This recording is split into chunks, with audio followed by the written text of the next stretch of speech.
maanta arrin oo lala yaabay oo wali wajeer aan soo gaarin ayaa maanta na qabsatay saaka aruurta markay ahayd 12 waxno ayaa wiil yar oo ilmaha 13 jira yaa wax isku jira iskuulka Istraa waxasahay class 5 marka ninkii xilliga waqtiga oo soo noqon jiray oo waqtiga lunch oo cidina simaday ayaa la way marka ninkii maanta dhan waxaan raadina telefoon aan dirna حرب بدنا قلنا. السلام الله عليكم ورحمة الله وبركاته. أخيرا شرفت لنا من كسر جبتان سود وادا وحنا بهالكني إن هذه كسر بدي إن شاء الله.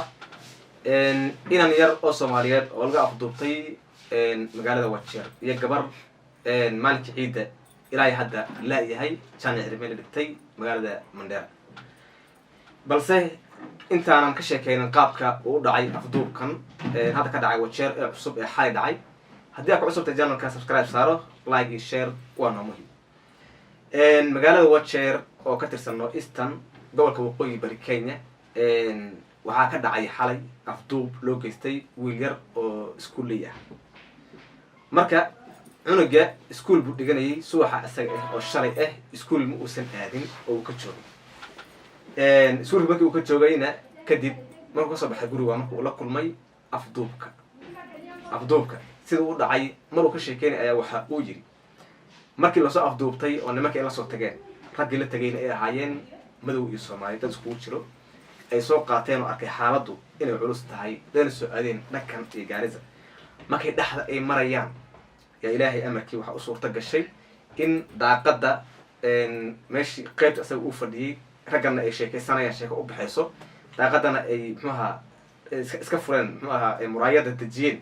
ninkan afduub loo watay wax loo geysanayo ma uu garanayo inuu iska tuuray daaqadii oo kadib dhulku ku dhaca marka uu dhacayna digaariga xoog buu socday marka hore wuu mooday ilaahay amarkii waxa uu suurta gashay in isagii uu meeshii uu ka caro iyagana intii gaarigii ay dib soo celiyeen ay ka daba imaadeen marka halkaas waxa soo qabtay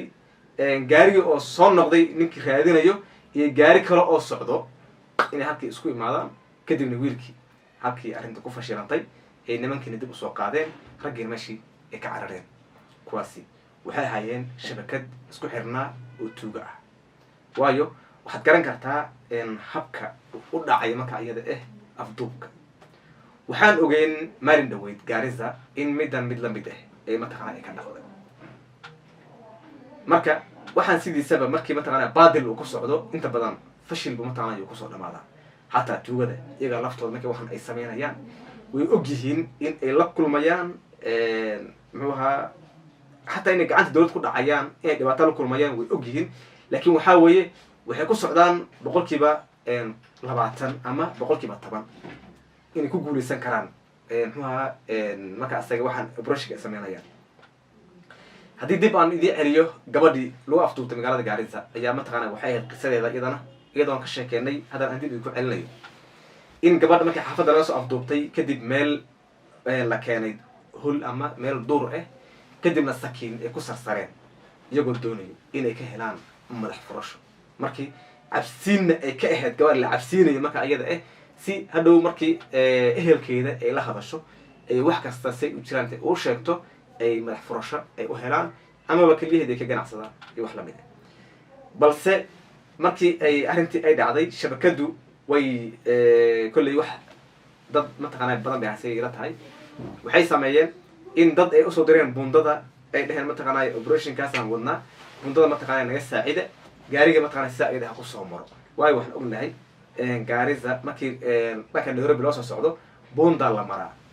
bridge yaa la maraa bridge kaas isaga marka ciidan ba joogo halkaasi amniga mataqaana sugo marka qaabkii oo gudbi lahaayeen bridge-kaasi yaa wuxuu noqday marka in dadkii hore u soo direen meesha inay hakadeen ay imaanin kadibna iyagoo ordaya ay meesha mataqaana ay soo galeen halkiina ay ku fashilmeen gabadhiina daaqad iska tuurtay iyaguna ay kala carareen waxyaabaha inta badan markii dadka ay arkaan ay mataqaana la argagaxayaan ka mid tahay waayo qofkii afduubka geysanayay halkaas uu ku fashilmay qofkii la afduubtayna halkaasi ayuu isagana ku badbaaday oo ilaahay mataqaana ku badbaadiyay maxaa yeelay waxaa laga yaabaa inuu ka soo toosay amaba markii uu soo kacayba qofka uu akhristay adkaar ahaa qof ilaahay ku xirna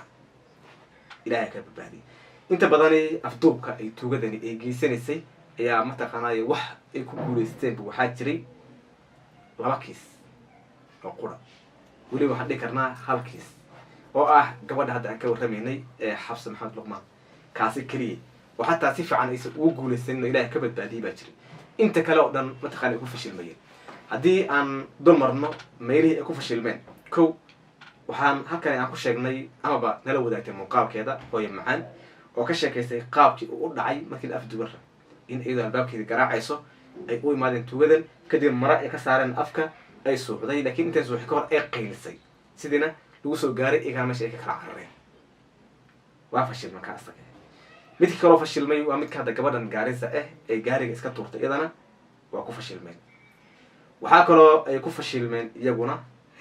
midkan isaga ee hadda inankan isagana wajeer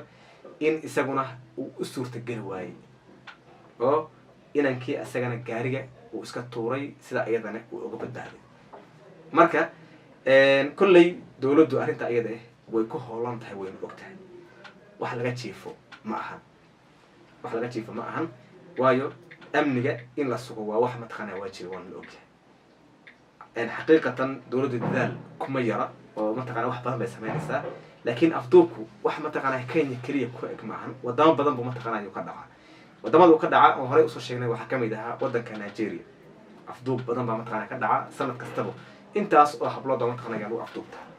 South Africa sana hadda hore aan sheegnay oo isaga laftiisa afduubku waayada dambe uu aad u soo batay kaasi oo inta badan dadkii jooga xataa argagax ay ka muujiyeen marka